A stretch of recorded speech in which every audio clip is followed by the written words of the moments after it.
History is a formal discipline developed in the West, claiming to represent the past objectively. It presents itself as neutral and free from bias. But this claim is seldom true in practice, especially when it comes to ancient history where the information has passed down through many generations of intermediaries. Clearly, someone selected which facts are important to include and how to prioritize them, and the historian spins a narrative out of this. The compilers of history consciously or unconsciously superimpose their own agendas. Most historians were employed by kings, churches, or other authorities and had to deploy a lens representing the views of their sponsor. Some historians project their own theories of feminism or human rights. History in the West has been approached either based on the Bible's chronology of events or using a secular lens which has social sciences and human rights as the foundation. Indian history became a political tool for subverting our collective identity. Our sacred texts are examined as a storehouse of unconscious trauma or deep-rooted biases and prejudices. The agenda of the historian is often to analyze who are the victims and who is exploiting them. The tendency often is to look for signs of our primitiveness as compared to Western superiority. The academic discipline of anthropology was created to study non-Western people to document what was considered exotic and strange behavior patterns. For instance, Hindu narratives are seen as a window to look for male domination or caste exploitation. Itihasa is a very different kind of lens to understand the past because Itihasa uses the Vedic cosmology and metaphysics to interpret.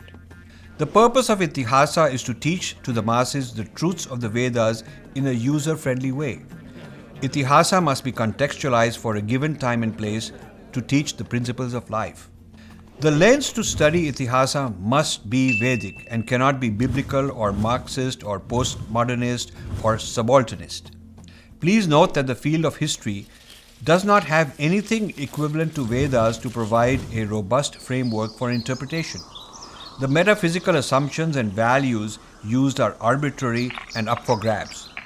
Therefore, history is unstable because it lacks a permanent foundation like Vedas. This makes history vulnerable to distortion by the prevailing power structure and ideological fashions. Another problem is that Western scholars consider history to be a study of the past as described in written documents. Events which occurred before they were written are considered prehistory and not a part of history. This means our entire oral tradition for thousands of years is dismissed as not being real history. Western scholars like Sheldon Pollock explicitly state that the history of Sanskrit and its Shastras begins only when it was written down. Therefore, he can manipulate the chronology.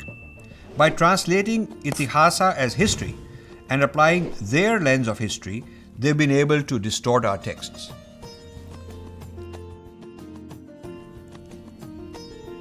One of the biggest differences between Itihasa and history is that Western history suffers from discontinuity with its own past because Christianity demands exclusivity and hence destroyed its own past heritage as demonic or evil.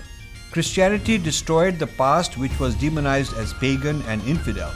Across Europe, books were ordered to be burnt, temples, art, and an entire way of life was violently destroyed because it was declared evil. This makes the West disconnected from its own past. It's a broken and ruptured past.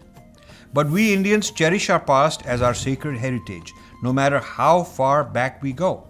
We do not reject our past prior to some special moment when God commanded us to destroy whatever had existed prior to that time. Ask a German what is his relationship to the civilization which existed 15 years ago in the same geography where he is living today. He will tell you that their rituals, customs, symbols, and way of life in general are alien to him because he is disconnected from his own past. Germans learn in school that the people who lived in their land were barbarians and pagans who were superseded by Christianity. Their culture had to be destroyed and buried. The German does not relate emotionally to the culture of his ancient biological ancestors. The same is true in the case of other Christian nations, disconnect from their own pre-Christian past. Similarly, in the case of Islam, the destruction of their own past heritage was so violent, intense, and so deliberately carried out in the name of destroying idols and so forth, that they have a complete rupture from their pre-Islamic past. Itihasa is based on continuity with our past. History suffers from discontinuity with the past, which was caused by the dictates of Christianity and Islam. Finally, the history of the West is implicitly assumed as the framework and template for looking at all world history. This is called Western Universalism.